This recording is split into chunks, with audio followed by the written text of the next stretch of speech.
Nintendo has always held the crown when it comes to handheld gaming. While not the first to release a handheld system, they were the ones to popularize the segment. The Game Boy made and fulfilled the promise of being able to play Nintendo's beloved franchises on the go, so long as you had batteries within reach and a light. And while others challenged them with more updated, more powerful consoles, including one with lights, they always managed to outsell their handheld rivals. And with their latest handheld, they're on the verge of outselling everything. I know the Switch is a hybrid, but there is no dedicated home console version of the Switch. There is a dedicated handheld version. And while the Switch might be their most successful console ever, and the DS the most successful dedicated handheld ever, to me, the 3DS is their best console ever, because it's the console that reignited my love of gaming, and it's because of that love of gaming that I started a YouTube channel about repairing and modding consoles. I owe a lot to the 3DS. Really, we all do, because it's special. The 3DS came out at a pivotal time for Nintendo and the gaming market. Hot off the heels of an amazing decade for their handhelds, along with the massive success of the Wii, Nintendo, the ever-experimental company, decided to try something a little similar and a little different. It was always going to be a challenge trying to improve on the DS. It's sort of the same challenge I think they're having with the Switch. The console is great the way it is. People love it. What else can they really do besides make it more powerful? Well, when it came to the 3DS, they decided to cash in on the 3D craze of the early 2010s and add a 3D screen. Thanks a lot for that, Avatar. Now, despite my initial skepticism of the technology, I actually really like the 3D effect. I think it adds to the immersion of games. It brings them to life, adds just that touch of depth you can't get on anything else, and sadly, probably won't ever get again. It was certainly a product of its time, but I'm afraid that time is now past. Now, I will admit in full disclosure that I never had the original 3DS. I only jumped on board after the new 3DS came out. That version improved on the 3D screen by adding a head tracking mechanism that I found worked very well. You didn't have to have your face in one specific spot for the 3D to look right. You could move a little here and there and it would still be pretty effective.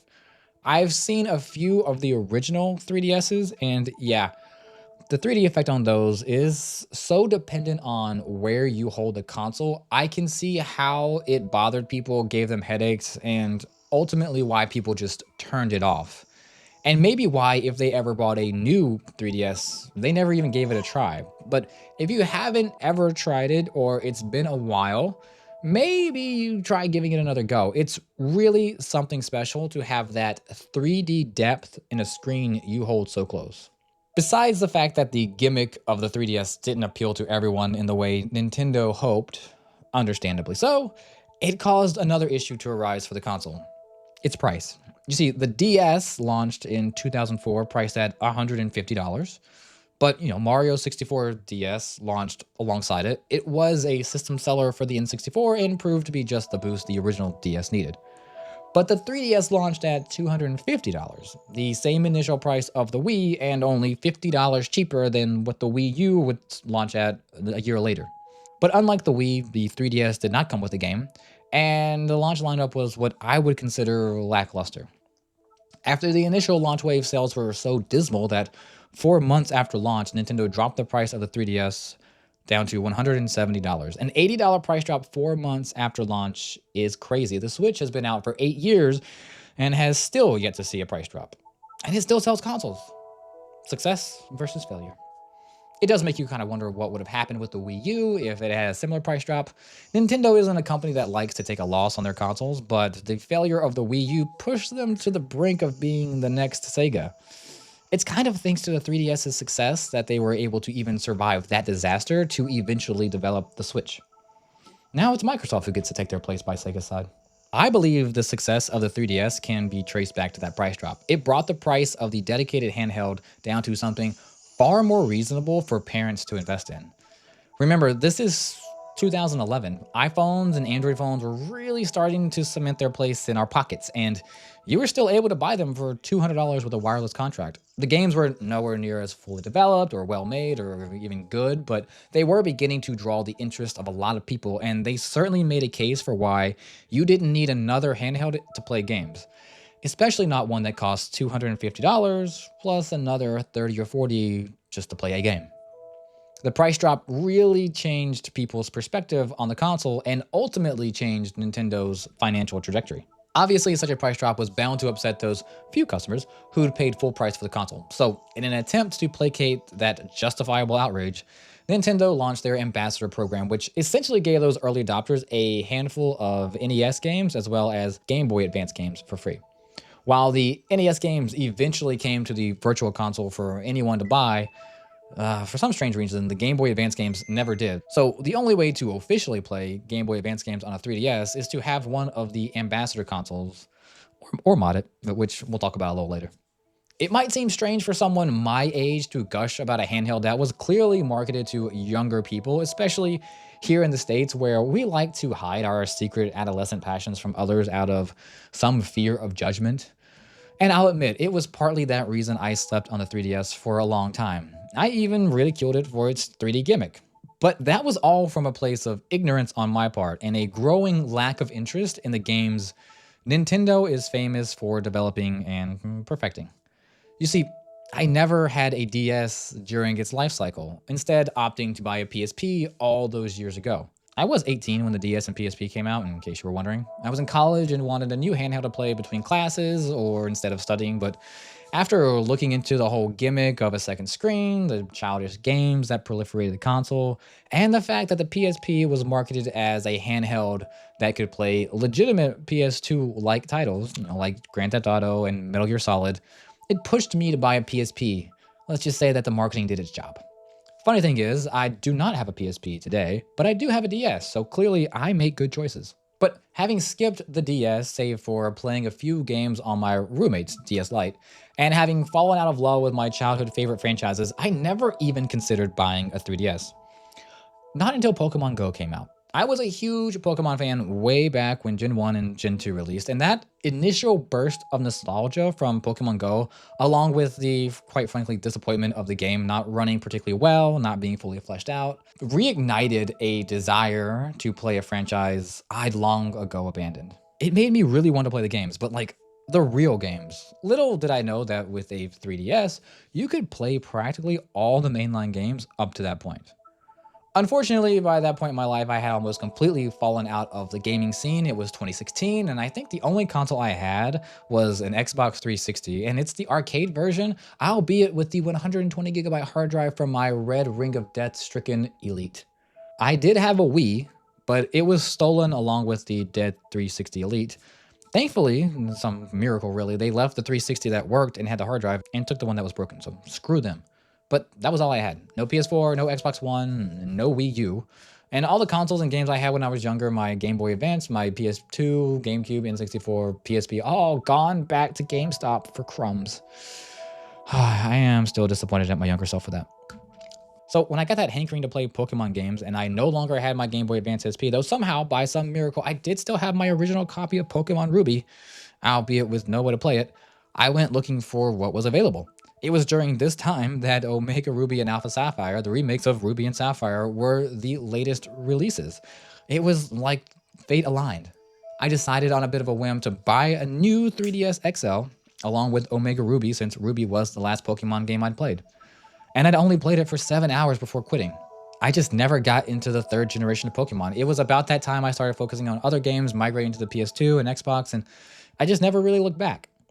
Until 2016. Now, something else happened in 2016 besides Pokemon Go coming out that's kind of specific to me. I also had a kid. I mean, my wife did, but yeah, I had an infant. And while I was, into reading and other non-gaming hobbies at that point, I found myself completely unable to focus on anything like that. I was exhausted and physically and mentally drained.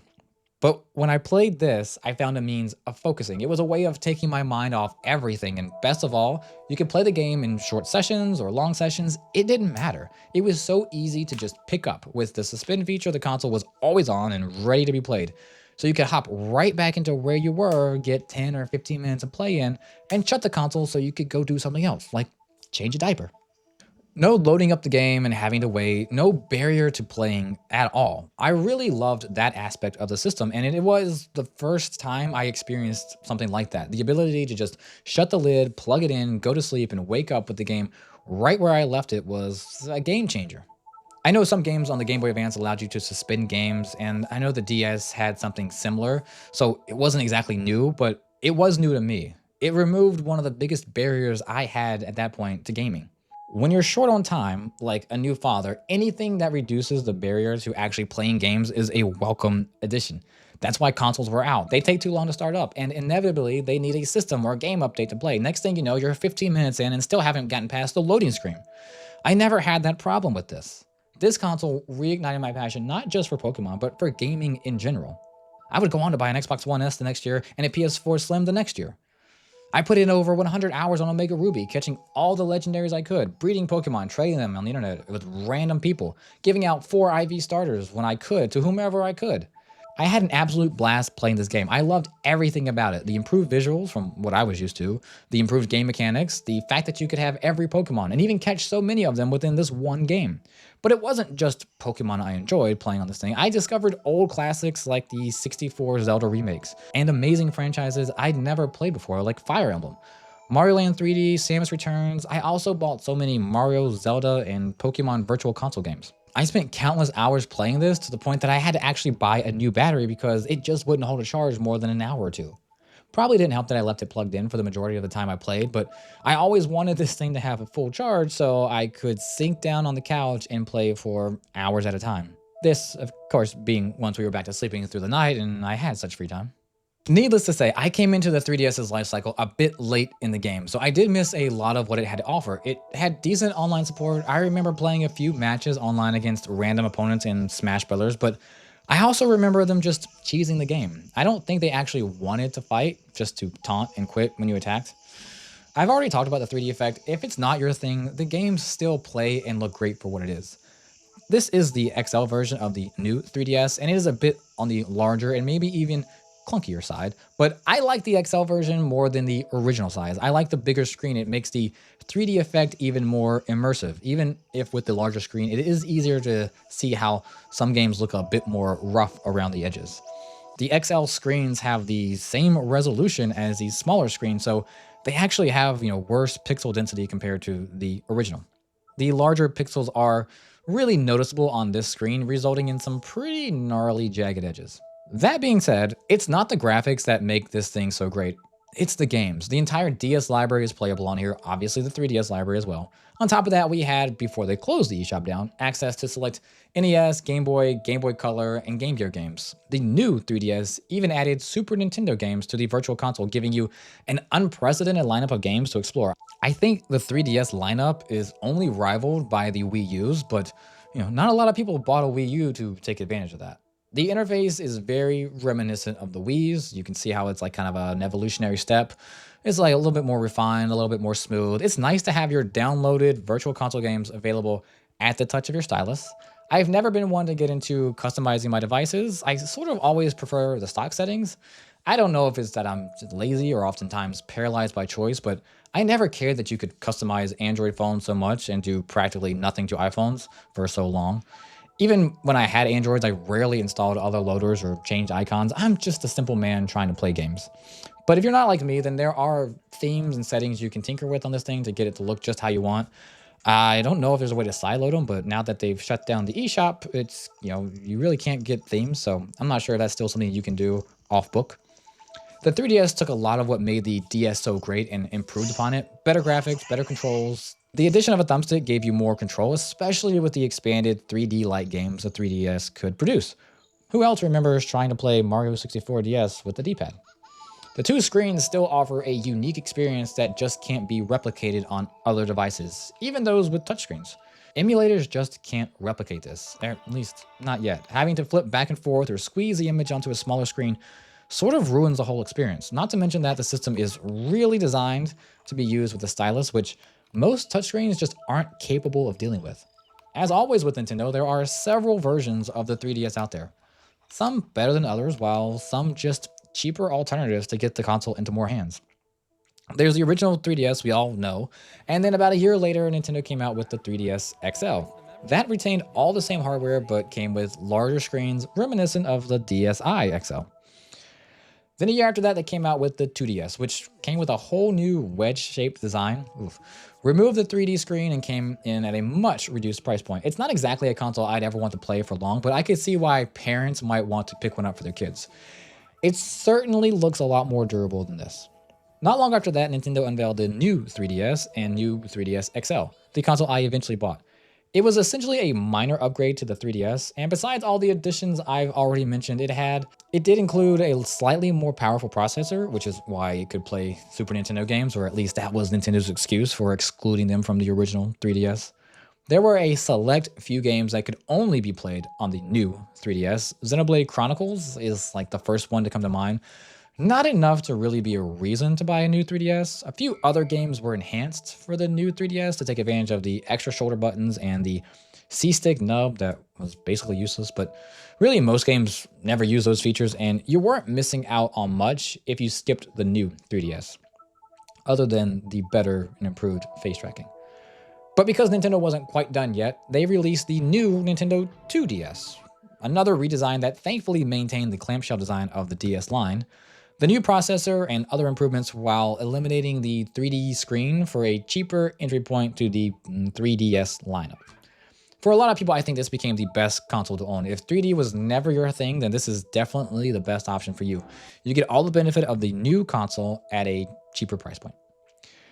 But while the 3DS is a great console, it wasn't without its flaws. It is notoriously hard to work on. I know this from firsthand experience. The hinge is a very weak point of the console, and if that breaks, you're really only left with the option to do a shell swap. The problem is that top screen. There are 3 ribbon cables, the screen, the speaker, and the camera, that you have to route through the hinge.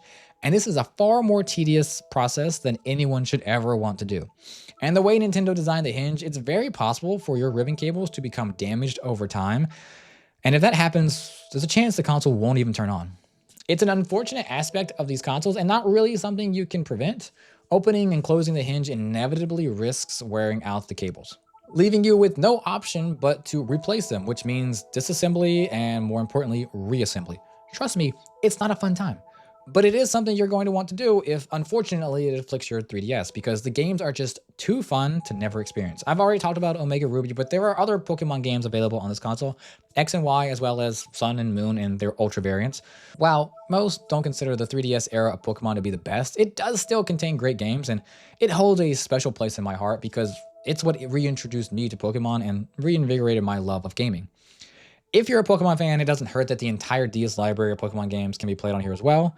And they even released the Gen 1 and Gen 2 games on the Virtual Console, which is still amazingly the only time those games have been released on a new system. Come on, Switch.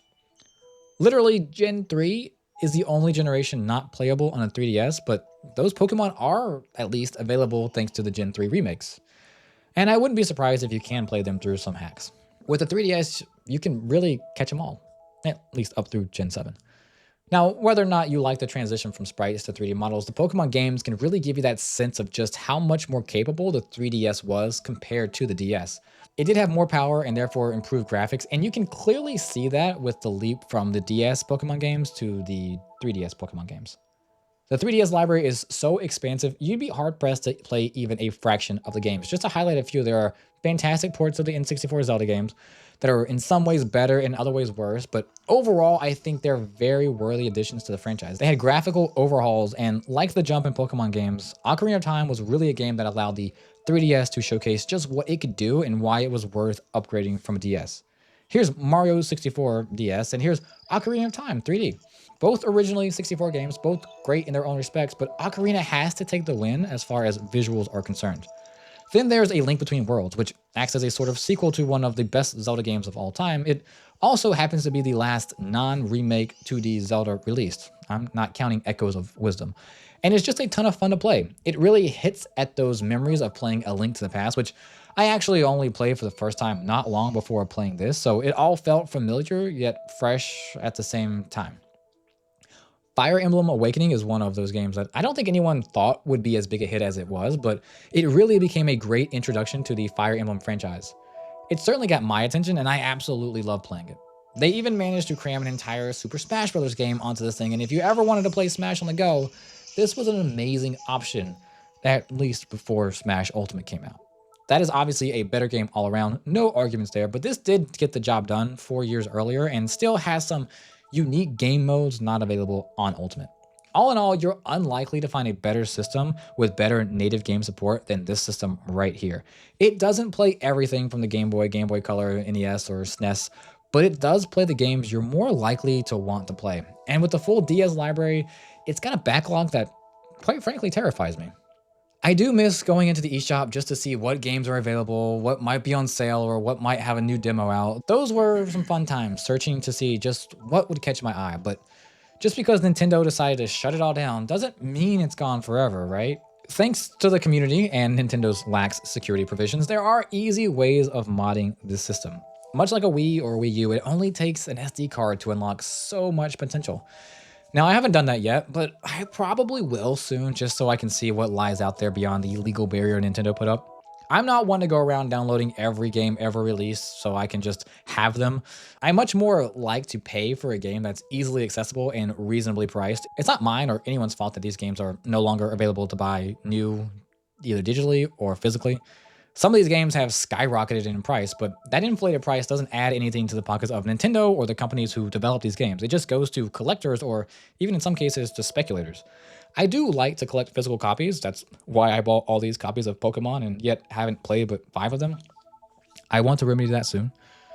But I'm not likely to pay around $100 for something like Chrono Trigger on the DS. And a lot of people can't. And even if everyone who wanted to play it could pay it, there would still be a chance someone couldn't because there are only so many copies of that game out there. There are only so many copies of every game out there, and when companies stop producing the games and stop offering them for sale digitally, what are we to do? Just let it slip into oblivion? You can go onto Apple or Amazon or Google and buy almost any movie or TV show ever filmed and have it play on almost anything you own. Apple's a little bit more restrictive, but I wish games were like that. Maybe one day they will be, but until then, the companies have to understand that gamers will always find a way to play their games. Give us a better option and most will take it. What else explains the high demand for things like the NES and SNES classics? All those games could be easily emulated on a Raspberry Pi or an Android phone at the time, and yet they were so in demand that scalpers had them selling for twice the MSRP on eBay. We'll pay to play, but it has to be available. And as long as it's not available, I wouldn't consider any of this immoral. But that's just my opinion. You might feel different, and that's perfectly fine. If you've never owned a 3DS and feel like maybe you missed out on something special, a time when we weren't overburdened with so many handheld choices, just know there's still plenty of memories to be had with this thing. Zelda, Mario, Metroid, Pokemon, the franchises Nintendo's known for and you love, but so much more. So much to discover, so much to get lost in, and while I can't say there's no better time to own a 3DS, I can say this isn't the worst time to own a 3DS. Thanks for watching. Catch you in the next one.